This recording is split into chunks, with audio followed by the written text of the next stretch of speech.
Hola, ¿cómo están? Bienvenidos a Nada Urgente, pero llámame. Hoy para una conversación con la notable Lucía Santa Cruz. Lucía es una historiadora que es de esas personas que uno descubre al tiro que han pensado muchas las cosas porque en todo lo que importa tienen una mirada propia, una mirada original. Y en particular creo que Lucía ha iluminado como pocos en Chile esa relación tan especial y tan central para nuestra historia, que es la relación de Chile con la libertad, de nuestras instituciones con la libertad. Y me pareció que después o en medio de meses tan convulsionados, valía la pena conversar con alguien que tal vez nos pueda ofrecer una perspectiva histórica de lo que estamos viviendo. Por eso los invito a esta interesantísima conversación con la siempre notable y original Lucía Santa Cruz.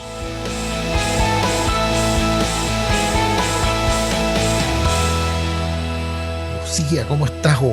Tú sabes que a mí me gusta decirte siempre Miss Lucy.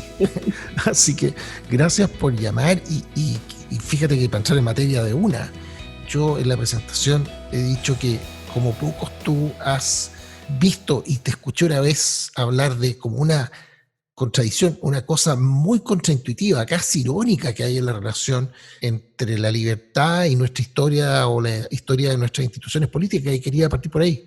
Yo un día me puse a pensar, claro, en Estados Unidos llegó una población de inmigrantes cuya motivación principal era buscar un país donde ellos pudieran ejercitar su religión.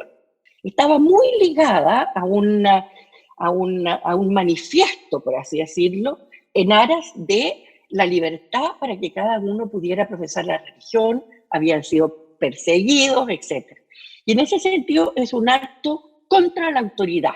Y si uno piensa las características de la conquista en América, los españoles llegan impulsados por la reina de España, por lo menos apoyados, y vienen con una misión muy clara, a convertir al hemisferio.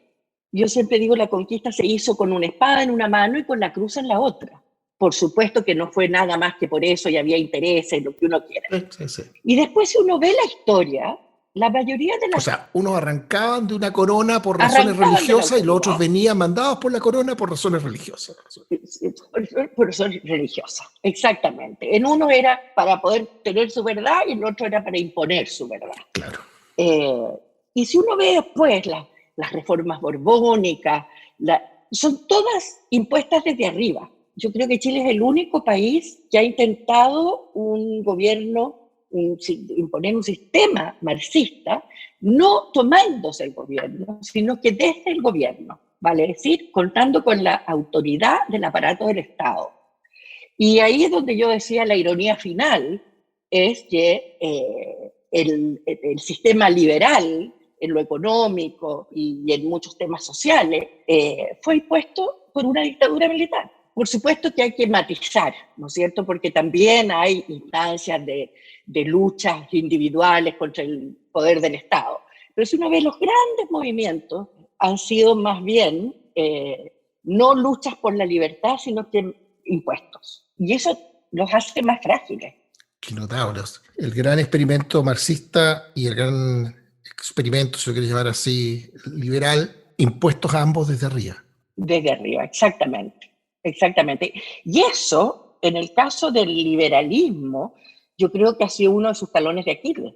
No solo porque está asociado con memorias que, por decirlo menos, no son populares, sino también porque no hicimos el proceso de convencimiento de la ciudadanía respecto a los beneficios del sistema y sobre todo no hubo tiempo ni espacio para detenerse a profundizar los argumentos morales, éticos, de justicia que hay detrás de una organización basada en la libertad.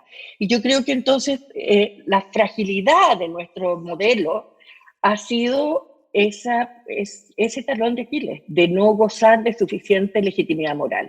Fíjate que en la pugna liberal conservador en el siglo XIX, el Partido Liberal, que debió ser el estandarte de la defensa de las libertades individuales, no lo hicieron. Muy por el contrario, su objetivo primordial era la secularización y la disminución de los poderes de la Iglesia.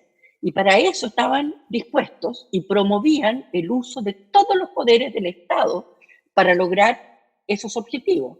Y los conservadores, una vez que perdieron el poder político, fueron ellos quienes, para salvaguardar los derechos y las prerrogativas de la Iglesia, defendieron las libertades individuales. Y si hoy día nosotros tenemos una institucionalidad o tenemos una historia constitucional donde las libertades individuales han sido centrales, eso se debe más a los conservadores que a los liberales del siglo XIX. Ajá, qué notable. Lo que es bien paradojal también. Es completamente paradojal. Y de hecho, cuando te escuchaba hace un par de minutos, cuando decías cuál es el talón de Aquiles de la implantación en Chile de un esquema, llámalo subsidiario, liberal, en fin, con el mote y la etiqueta que se le quiera poner, es que fue implantado, fue impuesto. Y cuando te escuchaba eso, imposible no acordarme de Hayek, que en el fondo decía su gran crítica del socialismo es que era una creación racional impuesta desde arriba. Así es. Y no un descubrimiento evolutivo de la gente de qué funcionaba. Exactamente. Cruzado con el respeto a los valores, porque entre paréntesis uno lee a Hayek y si alguno que lo escucha se da finalmente la molestia y el gusto de leerlo, va a descubrir que a rato suena como un conservador, porque habla siempre de la importancia de los valores. Por supuesto. No como una cosa rígida ni dictada, sino que en evolución. De la evolución. Exactamente. Por supuesto. Mira, yo creo que tiene dos debilidades. El haber sido tremendamente constructivista, en palabras de Hayek, claro. Pero además de haberse justificado siempre, nada más que con un razonamiento económico y eficiente. Entonces el modelo se vendió más bien porque era eficiente, porque producía riqueza, todo lo cual es verdad. Pero para tener legitimidad, yo creo que no hay ningún movimiento político, ningún partido que pueda sobrevivir si no es capaz de ofrecer un sentido de la justicia. Y en lo que a mí respecta, ponte tú, que yo no soy economista, soy humanista, la argumentación primordial por la cual yo le he dedicado muchos años de mi vida a la defensa de la libertad en distintos ámbitos, no es nada más que por un punto más de crecimiento, no es nada más que por eficiencia. Es fundamentalmente porque yo creo que un ser humano que no ejerce su libertad, que no es capaz de elegir entre el bien y el mal, por ejemplo, no puede ser ni siquiera un ser moral. Porque yo, si tengo conductas buenas, porque el Estado me lo impone y me ofrece la cárcel si yo no la acato, entonces yo no estoy siendo una persona buena, estoy siendo una ciudadana obediente. Entonces hay una razón moral por la cual las personas, nadie puede ser dueño de otro ser humano y obligarlo, como era el caso antes del capitalismo, obligarlo a trabajar no en lo que él quiera, sino en lo que la autoridad le dice, a producir los bienes que la autoridad le dice. Y eso sucedió en Chile no hace tanto, o sea, sucedió en el transcurso de nuestras vidas, en que el Estado decidía si un agricultor podía o no podía plantar viñas, porque había un decreto que prohibía la plantación de viñas, había un decreto que le decía a los panaderos qué tipo de pan podían fabricar a qué hora. ¿Qué precio? Yo siempre cuento, porque creo que es anecdótico, pero es muy revelador. Yo viví muchos años en Inglaterra y después de haber estado fuera 7 años, vine por primera vez, y lo único que quería era una marraqueta caliente con mantequilla, porque es un pan chileno que no se encuentra en ninguna parte. Entonces pedí que me fueran a comprar marraquetas. Dijeron, pero ¿cómo se le ocurre si marraquetas no se puede comprar hasta después de las 5 de la tarde? ¿Por qué? ¿Sabes tú por qué? Porque el precio del pan estaba fijado. Y como el precio del pan estaba fijado, había panaderos que para usar menos harina le ponían más levadura y las vendían por unidades. Entonces, por lo tanto, no eran tan alimenticias como habían sido originalmente. Entonces, ¿qué hizo el gobierno? Sencillamente se puede producir el corte único, se llamaba, que era el pan chocoso y la yuya. Tienes toda la razón, tienes toda la razón. Y la marraqueta tenía que... Sí, pues, el corte único. El chocoso. Y lo digo eso, pero el Estado decidía quién podía tener crédito y quién no, quién podía importar, a qué precio del dólar podía importar y exportar, qué se podía fabricar y finalmente llegamos al punto de quién podía viajar y quién no podía viajar de acuerdo a sus relaciones con impuestos internos. Claro, nos cuesta mucho imaginarnos la posibilidad de vivir así, salvo que miremos a otros países del barrio nomás. Un extremo es Venezuela, pero Claro, algunas de estas claro. cosas son bastante visibles en Argentina. Pero yendo hacia atrás, fíjate. Oye, pero una cosa que quiero dejar clara. Sí, Los ejemplos que yo te di no son de Chile bajo el gobierno marxista, son anteriores, claro. son en plena democracia. Es Chile, claro. Es Chile, sí. Es un Chile en que el Estado manda. Sí, Claro, y por claro. eso yo te decía que a uno le llama la atención que en Chile nunca hayamos desarrollado los anticuerpos que muchas otras culturas sí se han desarrollado frente a esa forma de estatismo, que es bastante transversal. Al revés, uno ve como en los genes nuestros una cuestión como rara, que cualquiera de nosotros le ponía un gorro o un uniforme y las primeras palabras que salen de nuestros labios son no se puede. No, por aquí no. Está cerrado, no se puede pasar por acá. Exacto. La pregunta es ¿por qué y cómo se hace hacia adelante? Porque, por ejemplo, una descripción que tú puedes hacer del modelo es en clave de un Estado subsidiario, y eso está descrito con algunos matices no triviales, pero matices al final. Está descrito la doctrina social de la Iglesia de hace 100 años, no lo describieron los Chicago, digamos, ¿eh? Y sin embargo, uno tendría que asumir que eso nunca se enraizó en nosotros, nunca, salvo en un par de proyectos políticos relevantes, digamos, en los últimos 30 años, pero 40. A mí me sorprende muchas veces cuando hay una crítica a las cosas en las que yo creo, decirlo en términos muy, muy generales, y lo describen como una cuestión economicista. Y yo digo, pero léanse el artículo primero de la Constitución. No aparece la palabra economía, no aparece la palabra mercado, no aparece la palabra precio. Hay un modelo de sociedad ahí y el resto es lo que las personas hacemos. Pero eso se repite por gente que se considera de derecha todo el tiempo. Y yo no sé realmente cómo procesar esa noción. Yo no sé yo no sé cuán feliz fue usar como marco teórico para la Constitución el principio de subsidiariedad. Uh-huh. El principio de subsidiariedad a la mayoría de la gente le dice nada. Nada, claro, y suena rarísimo. Nada. Claro. Suena rarísimo. Está vinculado a la Iglesia y por lo tanto ya provoca resistencia en todas las personas no católicas o anticlericales. Claro. Yo siempre digo, fíjate que yo en mis estudios en Inglaterra, que yo me especialicé bastante en historia de las ideas, no incorporé como dentro de mi bagaje intelectual el concepto de la subsidiariedad. Claro.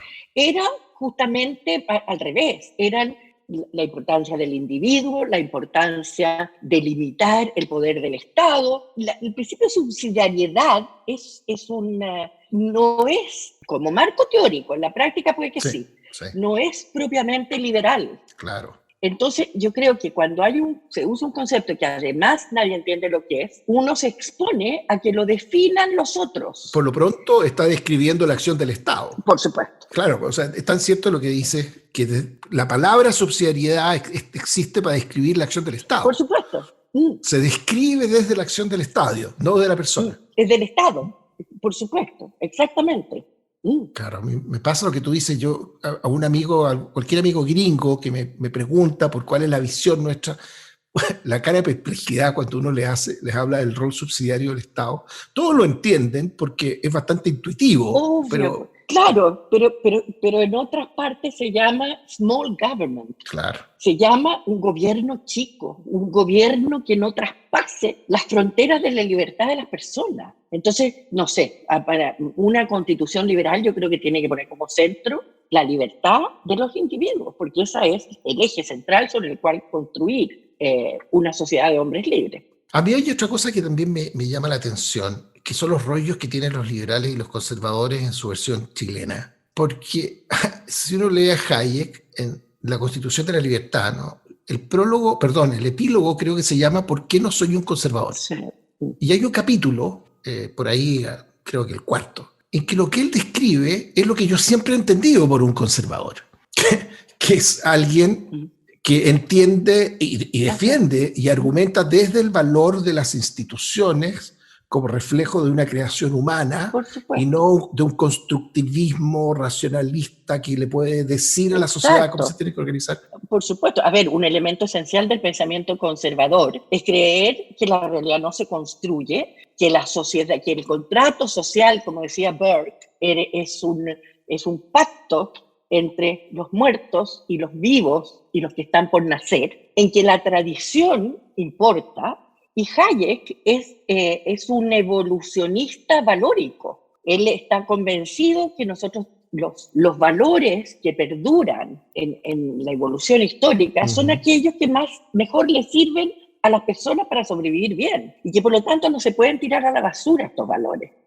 Y él destaca la familia y destaca, como lo hacen también otros pensadores liberales como Fukuyama. Entonces, yo creo que lo que te iba a decir es que también es una forma de explicar este enfrentamiento chileno, en la derecha chilena entre conservadores y liberales, es que yo también lo he dicho otras veces, no cabe duda que un elemento central del liberalismo, primeramente formulado por Adam Smith, es la idea de que todos velamos por nuestro propio interés y que cuando lo hacemos no solamente no perjudicamos a los demás, sino que los podemos beneficiar. Y por eso él dice, no le pidan al panadero, al cervecero y al carnicero que por generosidad y por un acto de buena voluntad ellos produzcan los bienes para que ustedes los compren. Lo dice bastante mejor que lo que yo estoy parafraseando. Porque el panadero se levanta a las 5 de la mañana a amasar el pan, porque de esa manera él va a tener una utilidad,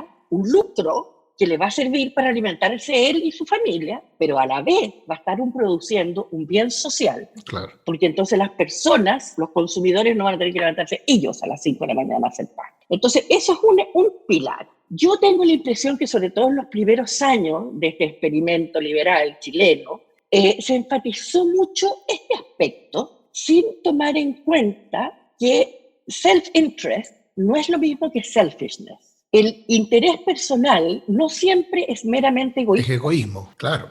No es egoísmo, porque nosotros tenemos intereses propios.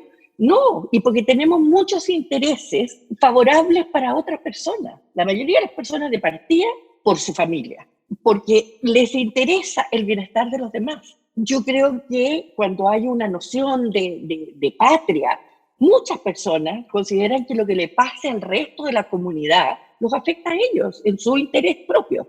Entonces, yo creo que eso llevó a una simplificación que es comprensible porque veníamos de un colectivismo tan grande que había que cortar de raíz y matar esa cultura colectivista, pero que se ignoró la parte de la cooperación que implica la economía de mercado. Los mercados son esencialmente instancias colaborativas. Es la mejor instancia de colaboración entre lo que yo produzco y lo que tú consumes. Y yo creo que la ciencia evolutiva, la neurociencia, han venido a confirmar que para diseñar un sistema es súper importante conocer bien cuál es la naturaleza del ser humano. Claro. Y la naturaleza del ser humano tiene una parte que lucha por su supervivencia y tiene otra parte que necesita colaborar. Y por colaboración, yo creo que ahí hay espacio para una noción de la comunidad. Sí, efectivamente. Pero no una comunidad como sociedad civil, una comunidad conformada por individuos libres que voluntariamente conforman una comunidad. Y esa comunidad no tiene poder para socavar ni erosionar la libertad del individuo. Claro. Como era antiguamente la comunidad. La familia decidía todo. El individuo no podía decidir ni siquiera con quién se casaba. Oye, Lucía, te quería traer como a los últimos meses y algo que yo creo que ha quedado un poco de manifiesto en la liviandad, la irresponsabilidad en realidad con que muchos han arrojado a la barricada el Estado de Derecho, el respeto a las normas, el respeto a la ley, a la Constitución, etcétera, etcétera. Pero también a ratos como que uno ha echado de menos en la gente, en nosotros como ciudadanos, sobre todo después de haber sufrido como país lo que hemos experimentado en décadas recientes en términos de quiebre de nuestro Estado de Derecho, etcétera. Como que se echa de menos en nuestra cultura política esos anticuerpos que uno ve muy presentes en otras, de la advertencia de los riesgos del abuso del Estado, ponte tú. Yo creo que en Chile sí existe una dosis de anticuerpos respecto a los riesgos del centralismo, por ejemplo. Chile resiente el elefante blanco, que es Santiago a costa de ellos. ¿Mm? Pero no así cuando se trata de los abusos del Estado como tal, no lo suficiente, o del riesgo que está siempre presente en la dictadura de las mayorías que actúan sin ningún contrapeso. Ahí yo también tengo una interpretación que no es la usual, ¿eh? A ver. A ver, eh, la democracia nace en dos grandes vertientes. Una es la idea de que los gobiernos, por supuesto, que tienen que ser elegidos, que es la democracia anglosajona, pero que además tiene que tener instrumentos para limitar la soberanía del gobierno. Y tiene que limitarse separando el poder. O sea, la democracia anglosajona tiene, de John Locke, tiene como una raíz ideológica importante la idea de que los gobiernos tienen el potencial de abusar con las personas. Claro. Porque hay una simetría de poder muy grande entre el gobernante y los gobernados. Los gobiernos, por definición, tienen atribuciones sobre tu libertad, porque pueden pasar una ley de que las personas que se ponen una camisa roja deben ir a la cárcel, o que todo el mundo tiene que usar corbatas amarillas, si la mayoría lo decide, de modo de que tan importante como el gobierno de las mayorías es los límites que se introducen a las mayorías. No todo lo de mi vida está sometido a la soberanía popular. Yo delego en el contrato social una parte de mi libertad para aquellos actos que yo sola no puedo hacer, pero yo no delego la totalidad de mi libertad.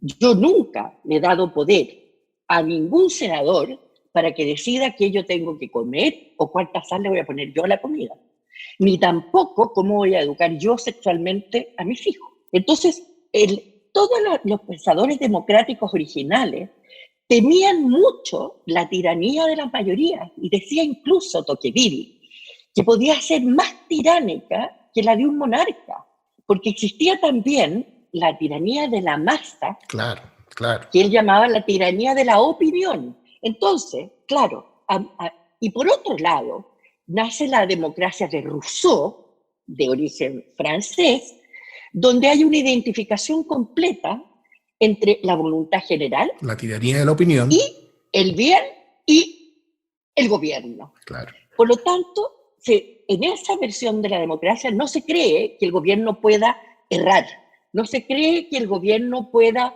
infringir la libertad, porque en la medida en que sería electo por una mayoría, ya eso bastaría para que no pudiera actuar mal nunca. Entonces, en ese concepto de la libertad, que es que heredaron los marxistas, de Robespierre y de la Revolución Francesa, digamos, por supuesto que no se entiende por qué hay ciertas reglas que no pueden ser libradas a una mayoría y les parece increíble que hayan reglas contramayoritarias.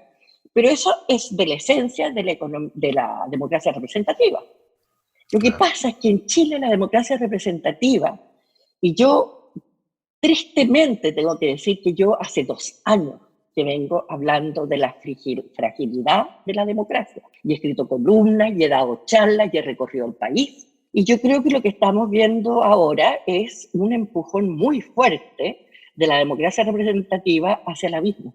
Porque si a mí me dan a elegir cuál es una de las cositas más importantes de la civilización, es el Estado de Derecho. Es ser gobernado por instituciones conocidas, con un conjunto de leyes conocidas por todos, de modo que la suerte de uno, mi libertad, mi patrimonio, no esté librado a la voluntad arbitraria de un juez, nadie, claro, sino de nadie, ni del Parlamento, ni de los jueces, sino que respondan a los dictados del rule of law, el imperio de la ley. Y lo que estamos viendo hoy día en Chile es un socavamiento de las instituciones. ¿Y qué me pasa a mí con eso? Yo pienso que la civilización ha creado todas estas normas e instituciones que nos hemos dado como una forma de contener los aspectos más, entre comillas, animales del ser humano. Pero que esta es una construcción tremendamente frágil y que si uno la rasguña mucho, surge la violencia.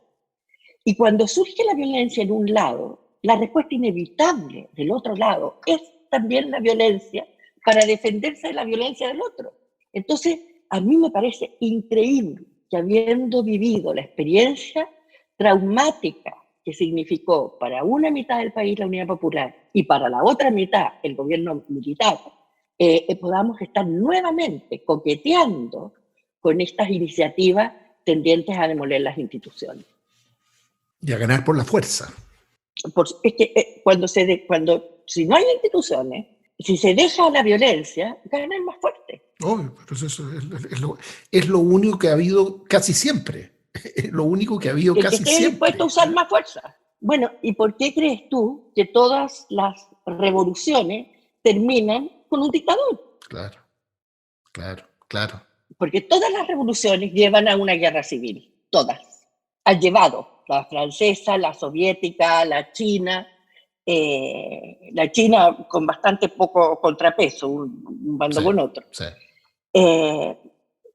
Y terminan todos con una dictadura que trata de frenar la violencia. Es un lugar común eso de que la violencia engendra violencia, pero es una observación básica. Pero fíjate que lo contrario también es cierto y se habla poco.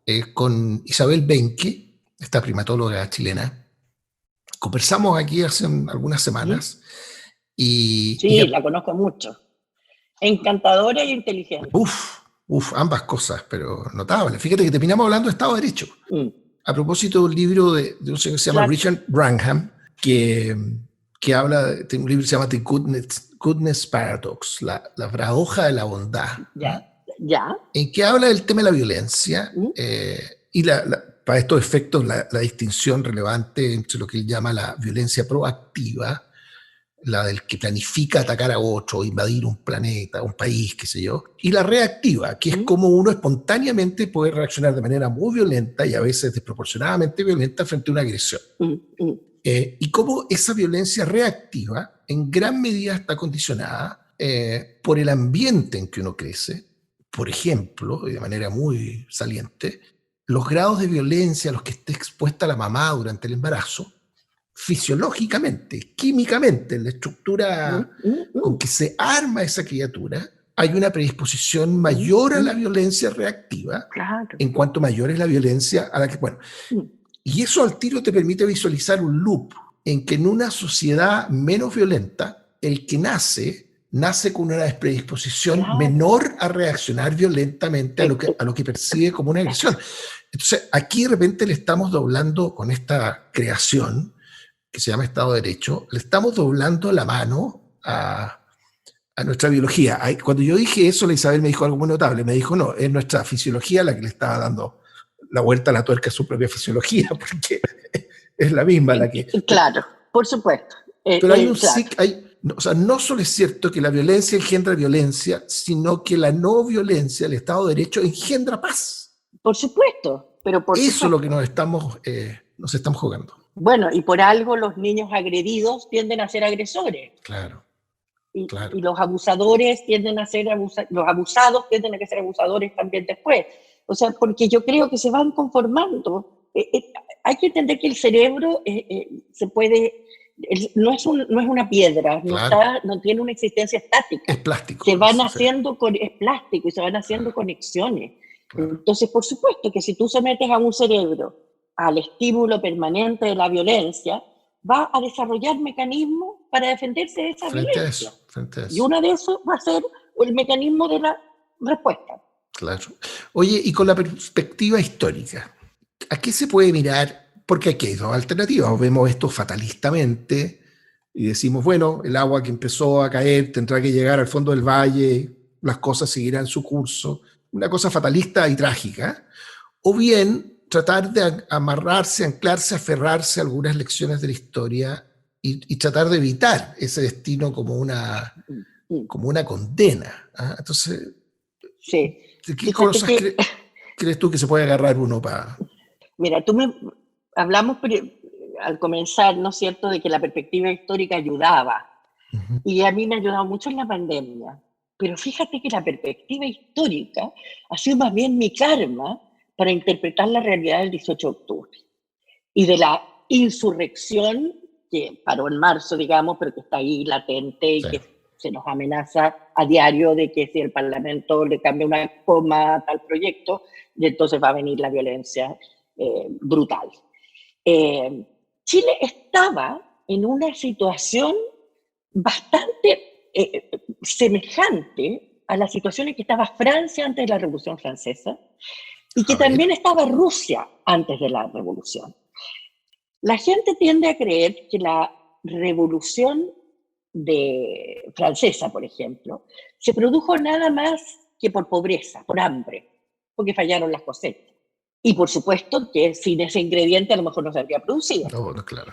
Pero también se produjo porque había habido un proceso de modernización y de crecimiento económico que había llegado al enriquecimiento de muchas personas y se produjo de alguna forma, y esto suena medio marxista, pero es muy real, un conflicto entre la forma en que estaba organizada políticamente Francia, una sociedad dividida, no en clases, sino que en estamentos, vale decir, tu posición Sí. social está fijada por ley, con derechos y con atribuciones y obligaciones fijadas por la ley, todas distintas. Y habían 3 estados. De este modo, había una clase media próspera que sentía que no se le había reconocido y que de repente este proceso en el que iba de crecimiento, de desarrollo, que permitió construcciones maravillosas, ciudades fantásticas, Tenía techo. se para por la mala política del rey que se mete primero en una guerra enorme, después en la independencia de Estados Unidos, y por lo tanto el gobierno francés de la monarquía se endeuda profundamente, Ajá. tiene un déficit fiscal gigantesco, y en este contexto de crisis financiera y de crisis de deuda, viene una crisis económica de corto plazo feroz, porque en esa época la producción era tremendamente vulnerable a las cosas, al clima, Claro, claro. a las pestes, a la enfermedad, etc. Y viene entonces esta escasez de alimentos. Entonces, y todas las revoluciones se confabulan los dos procesos. No hay muchos ejemplos de revoluciones que se den en contextos de pura pobreza. Y yo creo que lo que hemos visto acá, al igual que en la Revolución Francesa, es una revolución encabezada por gente que ha cambiado su estatus social, que dependía para mantener su estatus social y su situación económica, Sí. dependía de que el país siguiera creciendo. Ujú. Y resulta que bajo el segundo gobierno de Michelle Bachelet, la economía empieza a decaer, los ingresos empiezan a congelarse, viene 1 millón de inmigrantes, que además, por ley de oferta y demanda, hace que los salarios no suban tanto, y se produce una crisis económica en este contexto de transformación y modernización de la economía chilena. Y esa persona se ve privada de los ingresos, pero tiene los mismos compromisos, tiene que pagar su dividendo, tiene que pagar Claro. la cuota del auto, tiene que pagar, está endeudada en las tiendas, en el retail, Y sigue además con los sueños, aspiraciones las mismas y y mayores, expectativas que se forjaron en los 15 años anteriores. por supuesto, sobre todo eso. Eso tiene una inercia familiar, claro, ¿no? Sobre todo eso, por supuesto. Bueno, eso para decirte que la historia no me sirve demasiado para buscar salidas. Mm. Ahora, lo que sí me dice la historia es que nada es inevitable en la historia. O sea, la historia no tiene una progresión determinada que vaya definitivamente llevarnos hacia a un objetivo único, a un desenlace único. No. Y hay muchas revueltas y muchas crisis muy graves que no terminan en una revolución. Bueno, pues, Miss Lucy, Bueno, pues, Miss Tepaya. Yo no sé por qué ni desde cuándo le digo Miss Lucy a Lucía, pero siempre te he dicho No sé, Miss Lucy. pero sí, y me encanta. Es como de nani inglesa. Miss Lucy. Lucía Santa Cruz. Muchas gracias por llamar. Te voy a volver a llamar un tiempo más para ver cómo, Y yo te voy a volver a devolver la llamada. cómo sigues viendo los múltiples rollos en que estamos montados y a ver qué podemos esperar a la vuelta de la esquina para nuestro querido Chile. Espero que todo sea bueno. Te agradezco mucho la invitación. Ha sido un placer conversar contigo. Que estés muy bien. Lo mismo, ¿eh? Chao, chao. Chao. Gracias, amigos, por haber compartido esa conversación. Un nuevo capítulo de Nada Urgente, pero llámame, cada lunes en la noche. La edición de sonido fue de Marcela Vega. La música de Nada Urgente, pero llámame es It's Possible, de Dan Philipson. Un abrazo a todos. Chao.